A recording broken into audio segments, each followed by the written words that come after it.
어제 국회에서는 제주항공 참사 관련 부처들의 현안 보고가 있었습니다.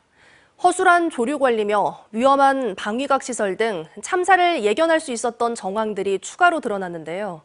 정부는 전국의 공항 안전시설을 대대적으로 손보기로 했습니다. 주현정 기자의 보도입니다.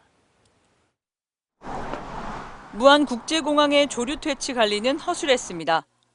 참사 항공기와 충돌한 오리 등 다양한 조류가 참사가 일어난 시간대를 중심으로 공항을 가로질러 이동하는 습성을 사전에 파악하고도 예방 인력은 맞춤형으로 운영되지 못했습니다.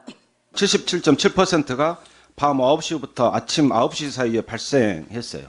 근데 주간에는 2명 인력, 야간에는 1명만 배치를 하고 있는 거죠.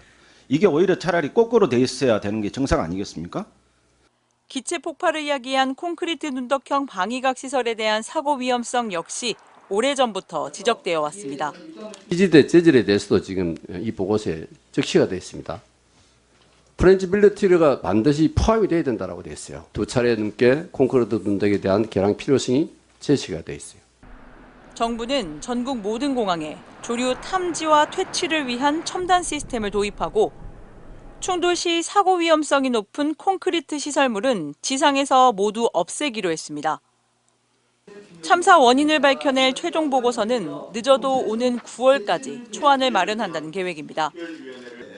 참사 책임자, 2차 가해자에 대한 경찰의 수사도 속도를 내고 있습니다. 전남경찰청 수사본부는 제주항공 대표 등 2명을 출국 금지 조치하고 관제, 정비 등 관련자 20여 명에 대한 조사를 벌이고 있습니다. 경찰청도 온라인상 허위사실 유포, 명예훼손 등의 사례를 243건 확인해 20명을 입건하는 등 피해자 특정에 주력하고 있습니다. 현재는 한 20명 검거했지만 특정한 것까지 하면 38명, 총 58명을 현재 수사하고 있다고 보시면 되고요. 나머지 137건도 수사 중인데. 국회에 출석한 유가족들은 참사 원인 조사 직접 참여와 엄중한 책임자 처벌을 재차 촉구했습니다. 조사 과정에서 피해자들의 입장을 대변할 수 있는 조사위원회의 구성, 조사 참여, 일정 단계 조사 결과 공유는 반드시 필요합니다. 이 참사의 원인 제공자들로 하여금 응분의 책임을 지도록 해주시길 간곡히 부탁드립니다. 한편 정부는 오는 15일 참사 희생자 49제를 비롯해 유가족 협의회 법인 설립과 지속적인 심리치료, 생활 지원을 이어가기로 했습니다. MBC 뉴스 주현정입니다.